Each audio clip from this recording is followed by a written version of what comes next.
न मे पार्थास्ति कर्तव्यम त्रिषु लोकेषु कंचन नानवाप्तम वाप्तव्यम वर्त एव च कर्मणि। मित्रों, दोस्तों, ये 22वां श्लोक है गीता के तीसरे अध्याय का। और गीता का तीसरा अध्याय है कर्म के बारे में। देखिए, हम सबको पता है कि श्री कृष्ण जी ने हमें दो चीजों से अवगत कराया। He gave two very important things to this universe. One is योग और दूसरा कर्म योग। योग आपकी आत्मा की शुद्धि के लिए, आपके मन की शुद्धि के लिए, आपके कॉन्शियसनेस को डेवलप करने के लिए, और कर्म योग उन सभी चीजों को पाने के लिए जो भौतिक रूप में है या भौतिक रूप में नहीं भी है। तो इस श्लोक का क्या मतलब है? न मे पार्थास्ति कर्तव्यम त्रिषु लोकेषु कंचन। कोई ऐसी वस्तु नहीं है इन तीनों लोकों में। नान वाप्तम वाप्तव्यम वर्त एव च कर्मणि। कोई ऐसा भोग विलास की वस्तु नहीं है, कोई ऐसी पाने लायक वस्तु नहीं है जिसे मैं पा नहीं सकता, लेकिन फिर भी मैं हमेशा कर्म करता रहता हूं। तो आप समझ गए होंगे किसने कहा। ये श्री कृष्ण ने कहा। और किससे कहा? अर्जुन से कहा। तो इस अध्याय में, तीसरे अध्याय में कर्म योग पे ध्यान दिया गया। आपको पता है कि श्री कृष्ण बहुत बड़े कर्मयोगी कहलाते हैं। मुझे नहीं लगता कि उनसे बड़ा कर्मयोगी इस ब्रह्मांड में कोई और कभी हुआ या कभी और होगा।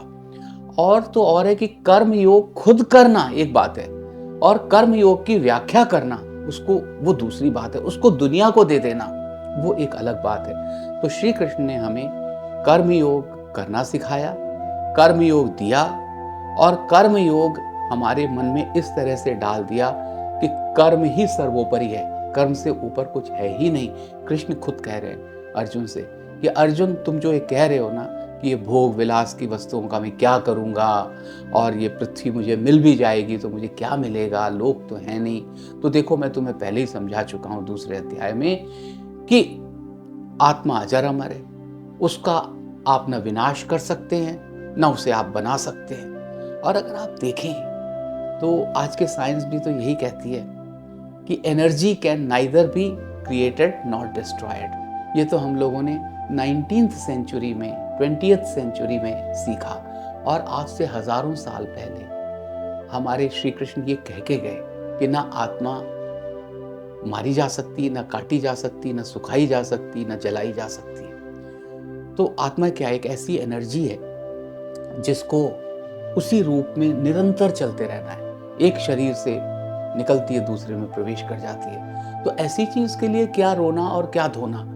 फिर इस अध्याय में श्री कृष्ण ये भी कहते हैं कि जो कर्म है उसको हमेशा अनटच्ड होके करना होता है। अगर आप उसमें लिप्त हो जाएंगे तो आपकी इंद्रियां इन्वॉल्व हो जाएंगी उसमें, और अगर आपकी इंद्रियां, सेंसरी ऑर्गन्स आपके इन्वॉल्व हो गए तो फिर वो कर्म कर्म नहीं रह जाता, वो स्वार्थ हो जाता है। और स्वार्थ की वजह से किया हुआ कर्म तो मेरे लिए किसी काबिल नहीं है। तो तू क्या कर अर्जुन, इस समाज की रक्षा के लिए, कि सत्य की रक्षा हो सके, धर्म की रक्षा हो सके, इस समाज की रक्षा हो सके, तो अपने कर्म को कर। अब मैं तुझसे नाराज हो रहा हूं, अब बहुत हो गया।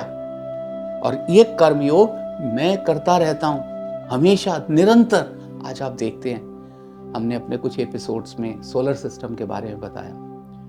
आज एक स्पेस में, एक वैक्यूम में हमारी अर्थ सन के चारों ओर चक्कर काटती है, ये हमें सबको पता है। हमारा चंद्रमा पृथ्वी के चारों ओर चक्कर काटता है। हमारा सोलर सिस्टम हमारी गैलेक्सी के न्यूक्लियस के चारों ओर चक्कर काटता है, और हमारी गैलेक्सी इस ब्रह्मांड के, इस यूनिवर्स के, विजिबल यूनिवर्स के चारों ओर चक्कर काटती है, जिसमें इसको बिलियंस ऑफ ईयर्स लगते हैं। तो आप ये देखिए, हर चीज अपना काम कर रही है, और उसी की वजह से हमारी प्रकृति, हमारा संसार, हमारा ब्रह्मांड आपस में जुड़ा हुआ है। तो ये काम कौन कर रहे हैं? ईश्वर ही तो कर रहे हैं काम। कुछ कर रहे हैं, कुछ औरों से करा रहे हैं, जैसे अर्जुन से करा रहे हैं। खुद कर सकते हैं। अर्जुन से इसलिए करा रहे कि एक ऐसा हीरो सामने आ जाए समाज के, जिससे लोग जुड़ सके और कह सके हाँ, ये तो एक साधारण से मानव ने ये काम किया था, हम भी कर सकते हैं। कृष्ण तो महाभारत को एक पल में खत्म कर सकते थे, जो इस ब्रह्मांड को चला रहे हैं उनके लिए मुश्किल क्या है। कृष्ण एक संपूर्ण भगवान है। वो विष्णु के सिर्फ 8वें अवतार ही नहीं है, वो एक कंप्लीट मानव भी हैं और कंप्लीट नारायण भी हैं। ईश्वर भी कंप्लीट है वो। तो न केवल उन्होंने हमें योग दिया, न केवल कर्म योग दिया, उन्होंने हमें कर्म करने की एक प्रेरणा भी दी, सत्य पे चलने की एक प्रेरणा दी। उन्होंने प्यार क्या होता है ये बताया, उन्होंने कर्तव्य क्या होता है ये भी बताया। तो जितना भी हम उनको पढ़ें, जितने भी हम उनका अनुसरण करें, वो सब कम ही है। तीसरा अध्याय कर्मयोग आप अपने मन में डाल लें कि बिना कर्म किए कुछ भी हासिल नहीं होता। जब श्री कृष्ण ऐसा कह रहे हैं तो फिर किसी और के कहने की तो कोई ज़रूरत है नहीं। और जब अर्जुन ने मान ली ये बात, 18 अध्यायों के बाद अर्जुन ने अपना गांडी उठाया और युद्ध करने के लिए तैयार हो गए, तो फिर हमें तो अपने हाथों पे भरोसा करके काम करना ही पड़ेगा। Thank you very much.